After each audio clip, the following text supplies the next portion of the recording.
Hey, I'm Ken. Welcome to Stock Market Unfiltered, where we take a candid slash funny look at the stock market. Try to be educational and somewhat entertaining. Happy Wednesday.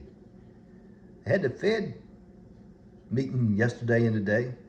Made the decision at 2 o'clock this afternoon to raise the interest rates another quarter point.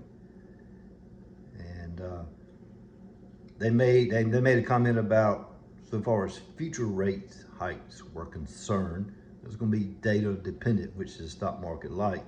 It was running about plus 8 points for today, and then it shot up to like 170 after they used the word or the sentence data dependent. They love to just harp on one line, but it's good for me. Portfolio had a good day today. It was up. Most of the stocks were, I think, had like 3 that were down, but the rest of them were up, so it was a pretty good day. And stock market. See if I can show you this little piece right here. There we go. That's my bull. It's a green giraffe that my granddaughter Angel drew. And you know, this one cost me like $7 because inflation, it was $5 for like just one picture, and then it went up to $6, and then because I have a sloth on here, that's my symbol for when it's a bad day on the stock market. It cost me an extra $1. But anyway, I use this as my bull, a green giraffe, because the stock market is on a roll today, and it's about 5 after 4 in the Eastern time zone here in the United States. The Dow closed plus 82 points. And guess what? That's 13 days in a row that the Dow Jones Industrial Average has been up that many points. That is tied now for the second longest streak in history for the Dow. 13 days in a row. Last time it did 13 days in a row was back in 1987. So we're talking 36 years. 36 years has been up 13 days in a row. And if it goes up tomorrow, if it happens to hang on tomorrow for one more day, it would be 14 days in a row. And that would tie it for first. It's currently tied for second now at 13 days in a row. And if it makes it tomorrow, it would be tied for first. And the only time the Dow has been up 14 days in a row was way back in 1897 when Joe Biden was born. I just had to throw that in there. Joke, really. I'm not political, I'm just having fun. But after the Fed announced what they were going to do, they had this little question and answer period from the news media folks, and one of them asked how their staff, the Fed staff, felt about a recession.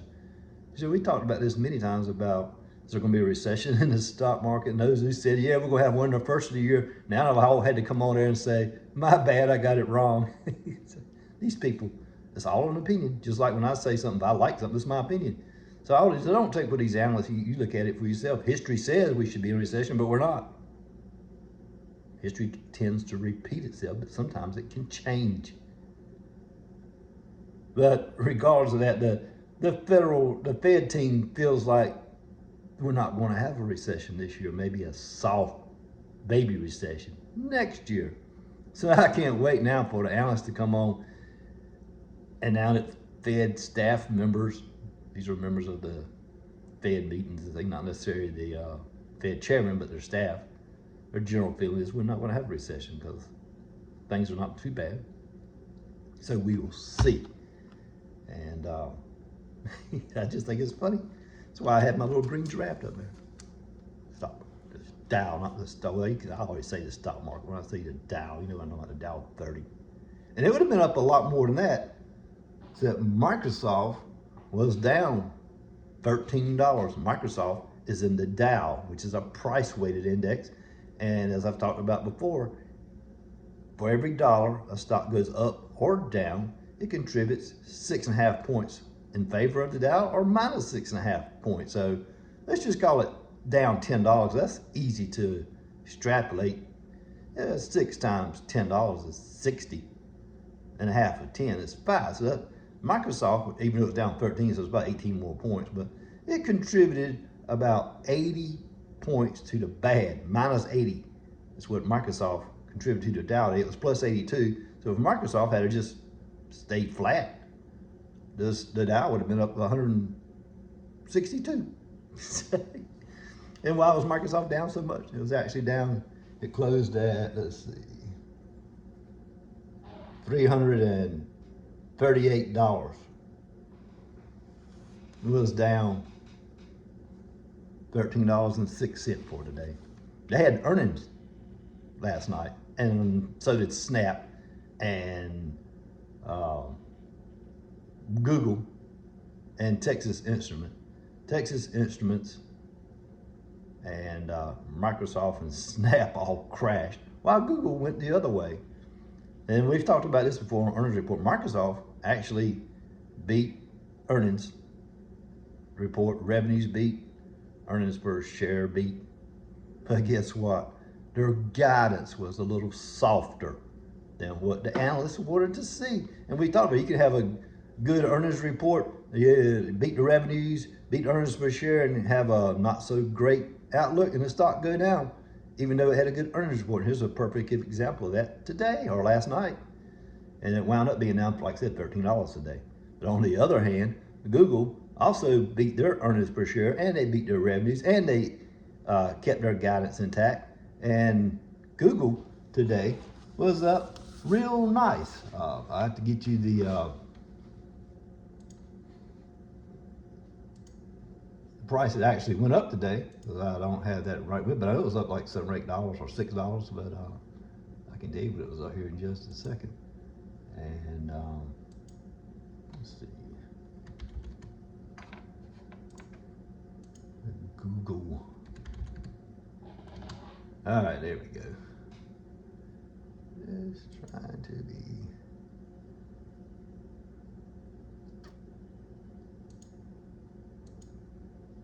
Just take my computer's being slow today. But it was up to $129.66 today. That was plus $6.87, which is a 5.59% gain on their earnings. So good for Google. And that's just my point, that still Microsoft's a good company. So if you like Microsoft, it might be a good time to buy some today, since it was down $13. I have a problem with that. But the market is on a roll, and it looks like maybe we're not going to have a recession this year. We'll see. So I didn't want to talk about one of the stocks I own. We'll talk about several, not necessarily that I own, but a couple of them I do. But we talked about Pioneer Natural Resources many times on this channel. And it all started especially when a reporter from the Wall Street Journal suggested that Exxon was going to buy Pioneer Natural Resources, which didn't happen, but it sent the stock up, way up, and then it went back down in the lower 200s. And right now today, the price of oil is going up close to $80 a barrel now. Seeing the price of gas at your local store is probably going up. It's going up like 30 cents here in North Carolina, where I live at. And but Pioneer Natural Resources over the last month is today, by the way, it closed at $220.60. Which is $1.07. It was up to $2.21 something at one point today. But in the past month, Pioneer Natural Resources is up $19.04. It's plus 9.45% gain. So that's pretty good for Pioneer. That's why I say, if you got a good stock, stick to it. You know, I sold some of this when it was at $231, just because I got some expensive shares that I was getting rid of, which I've gotten rid of most of them now. If it goes back down, I'll buy some more. I'll sell at a high price with my highest lot of shares, and then I'll save that money, and when it goes back down, I'll buy some more. It's just kind of what I do. It's a pretty good way to do it. But another company I own, Verizon. I want to talk about this because sometimes, and here we go with the Wall Street Journal again, reported that there may be some poisoning of the ground I don't know where they come up with this stuff, from lead cables that were put in the ground years ago, back in the 1980s. And back in the to give you a quick little refresh, back in the 1980s, before 1984, AT&T Corporation, also known as Ma Bell, for those who are old enough to remember that, I remember that. They owned everything in the United States, all the phone calls, and back there you had to, if you want to make a long distance phone call, you had to dial 0 and talk to an operator to connect you to a number you wanted to talk to. Crazy. And then they also, AT&T Corporation also has something, I think it's called Western Electric, but they did all the supply to Ma Bell, all the tooling and stuff. So the government decided that was a monopoly. Okay, so in 1984, they made Ma Bell break up into like 6 or 7 companies. They had some in the Southeast, Northeast, Midwest, Western part of the country. So it was broken into about 6 or 7 entities over that time frame. And over the years, they've gotten a little smaller. And Verizon, as now is one of the big phone companies, so to speak, in the United States, talking about landlines and things like that, or own the rights to it. But when they came out with that report, they said Verizon have to pay a bunch of money. Why? Because they're going to have to replace all these cables that are made with lead, and the sheathing around the lead cables is deteriorating. So the Wall Street Journal said they sent out people to test the soil, and it was like 8 out of 12 tested positive for lead. And then it's going to find out that sent the stock way down. Sent Verizon crashing like 10%. I said, oh, this is a buying opportunity, because if you get right down to it, AT&T Incorporated now, which is a company now, AT&T Incorporated, not corporation, but incorporated, own most of all those lines. They still own most of them. Verizon, if they actually had to do it, might cost them a couple $1 billion, which is a lot of money, but not like 3M having to pay $10 billion, a bunch of other lawsuits, but that's a whole nother story. And 3M had some good earnings, and 3M is on a roll. It's up to $112.64.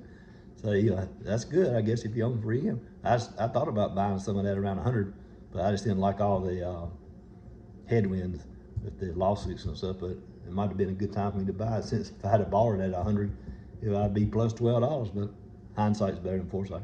So anyway, Verizon, I looked at it and I said, I don't think it's that big of a deal. And on top of that, those analysts, the Wall Street Journal or Science, whatever you want to call them, that tested that soil, they kind of work for the Wall Street Journal reporters. So that's kind of like a conflict of interest. You don't have a unbiased opinion, because obviously, if they're paying you, or they know Wall Street Journal probably wants to report on that, try to make the stock go down. I don't know, it's AT&T problem, not Verizon. So I bought Verizon because I own that stock, and it went down to a 52-week low, $31.25.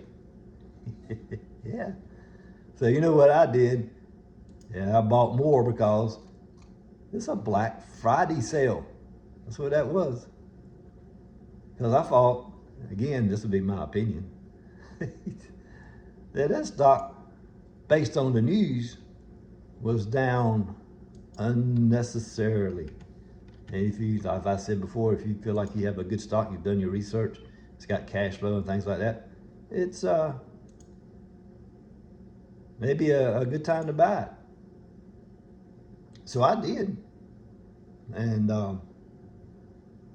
I bought it at $31.25, and today the stock is at $34.35. That's up 11%, or 11 cent, not 11%, 11 cent today. And in the last 5 days, Verizon's like plus 54 cents. It has a low beta number. It doesn't move a whole lot. And that's plus 1.59% over the last 5 days. But when I bought this stock at $31.50, it's up almost, it's about a 9% gain from $31.50 where I bought it at to $34.35 where it's at right now. So that's almost a $3 gain. It's actually $2.85. So that's almost 9% gain since I bought it. And that's the whole thing. If you got a good stock, it pays a really good dividend, like 65 cents a share. So that's a pretty good dividend yield, which is 7.62%. I like that dividend for Verizon. And so I bought more. This is Black Friday sale. So then the other one we talked about last time I was on was the company Leg and Plaggett, the ticker symbol Leg. They make furniture, custom furniture, and all kinds of things. I told you I was thinking about buying some of that. It still hasn't got low enough. It's right now. It let's see if I can find it up here. It closed at $29.74 today.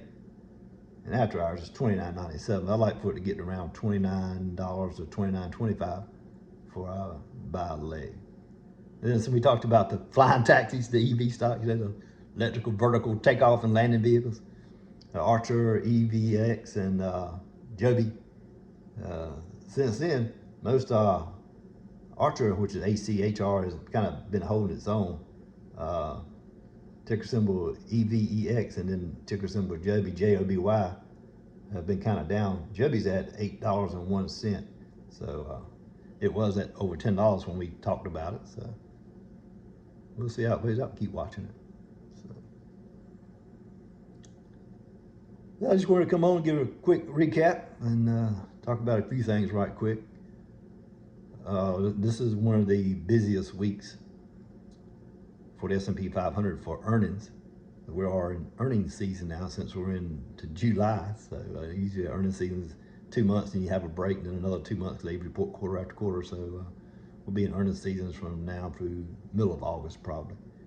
And right now, so far, we're just getting started. So the S&P 500, I think I saw on a news outlet that 80% of the companies that have reported so far have beat the analyst estimates. So that's another reason probably why the Dow is on a roll. Like I said, today 13 days in a row. So it's good for the Dow, good for us that are invested in the stock market. I've got a U.S. Treasury bond that's maturing tomorrow, which will be Thursday. So Friday I'll probably buy another one. I would suggest buying some of these treasuries if you can. You have to buy, the minimum amount you can buy is one, and it's priced in hundreds, as I said before, but you have to pay for it in thousands. That's just the way they do it. So you have to have $1,000 to be able to get one U.S. Treasury bond, and that's a 3-month one. I buy them every 3 months, as I said before. So every month I have one maturing. And right now, before I checked, I haven't checked since they had the Fed meeting because they raised interest rates. But the last time I looked at, the 3-month U.S. Treasury was 5.44% yield, so that's pretty good. I'll see what it is Friday. If I'm still going to get it, I'll probably get about 30 of them. So I usually buy 30 a month, all at one time, and then 3 months later you get that money back plus the interest. Because when you buy, if you buy, let's just say 1,000, and it may cost you $990, you'll get $10 back, or whatever it is, you'll get that back. So that's the par value would be $1,000, and you're guaranteed to get that $1,000 back at the end of 3 months. So on 30 of them, they generally get between around $400 when they mature. So roughly $133 a month for having that investment. But it's guaranteed money. I don't have to worry about a risk or anything. So, and I believe that's about all I want to go over today. It's hot in North Carolina, kind of like this Dow 30 on a roll. So I just need to stay. I'm just gonna stay inside. This will be like 100 degrees for the next 3 or 4 days with a heat index of 110. So I guess the weather's just as hot as the Dow. So, but appreciate you guys listening today, and I hope you have a good week. We'll see you soon.